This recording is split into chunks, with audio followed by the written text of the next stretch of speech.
At ayan mga ka-crypto, sabi po ng ating balita dito, Ripple Treasury will facilitate entry of XRP into SWIFT.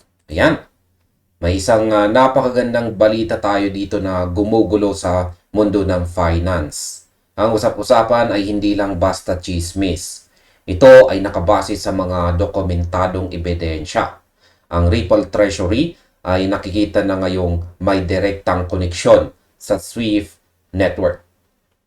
Marami ang nagtatanong kung ano ang implikasyon nito, lalo na para kay XRP. Sa loob ng sa video na ito ay pag-uusapan po natin ang lahat ng impormasyong ito.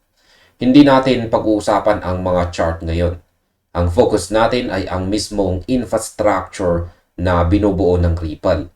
Ang layunin natin ay intindihin kung paano nagbabago ang takbo ng pera sa buong mundo at kung nasaan po ang posisyon ng XRP sa gitna ng lahat ng ito.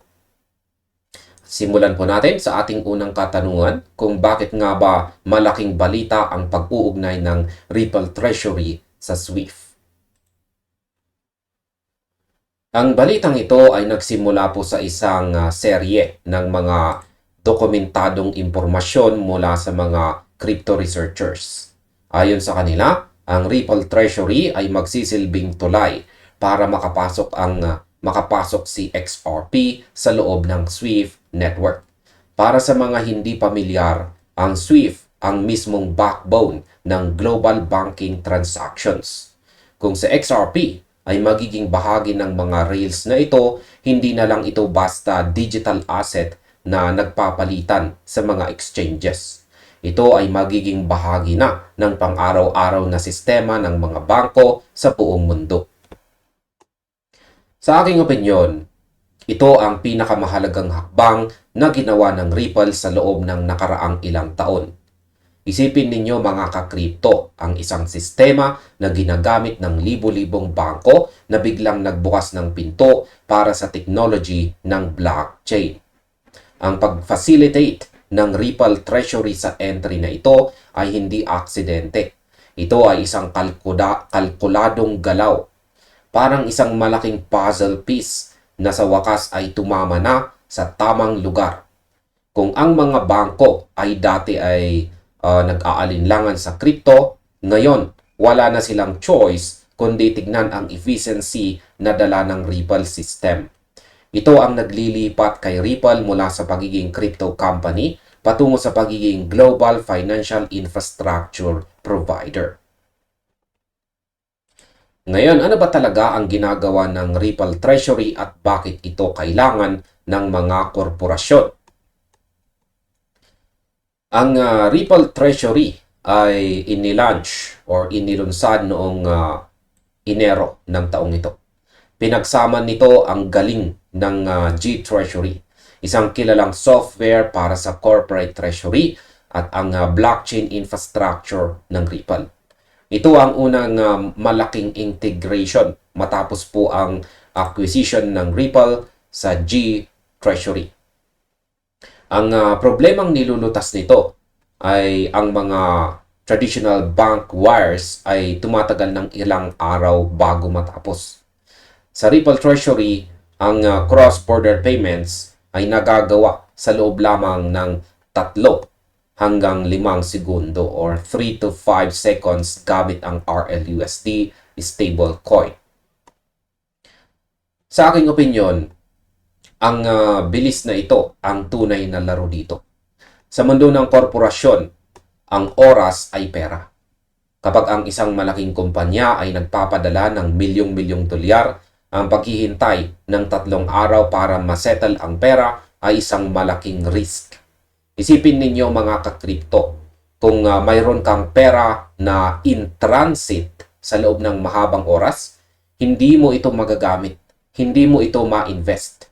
Ang Ripple Treasury ay nagbibigay po ng dashboard kung saan kayang pamahalaan ng mga kumpanya ang kanilang fiat at digital assets sa iisang lugar lamang.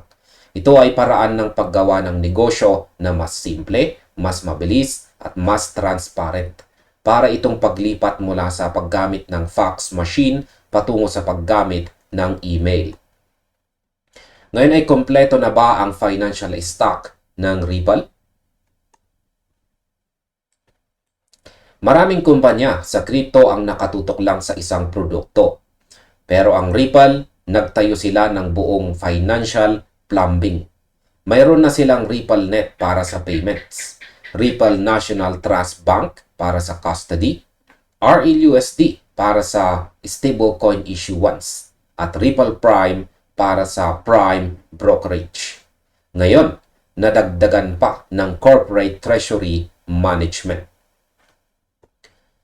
Sa tingin ko, ang pagbuo ng integrated financial plumbing ang pinakamatalinong strategy ni Ripple. Hindi lang sila nagbebenta ng software, nagbebenta sila ng solusyon na kayang palitan ang lumang sistema. Kapag nakapasok ang isang kumpanya sa kanilang ecosystem, hindi na nila kailangang lumabas. Nariyan na ang custody, nariyan na ang settlement, at nariyan na rin ang treasury management. Ito ay parang isang all-in-one shop para sa mga institution. Ang competitors ay naglalaban-laban sa maliliit na bahagi ng market, habang ang Ripple ay tahimik na binubuo ang buong infrastructure na magpapatakbo sa susunod na henerasyon ng corporate finance. Ano naman ang direktang epekto nito kay XRP at saka sa RLUSD? Kapag ang mga Fortune 500 companies ay nagsimulang gumamit ng RLUSD sa XRP Ledger para sa kanilang settlements, ang volume na papasok dito ay hindi biro. Dagdag pa rito, may access ang mga kumpanya sa overnight repo markets at tokenized money market funds gaya ng BUIDL ng BlackRock. Ibig sabihin, ang mga idle cash nila na dati ay natutulog lang sa mga bank accounts, ngayon ay maaari na nilang pagtrabahuhin ng 24/7. Sa aking opinyon, ang yield na ito ay dati ay hindi maaabot ang mga kumpanya sa labas ng banking hours. Ngayon, sa tulong po ng technology ni Ripple, ang pera nila ay laging active.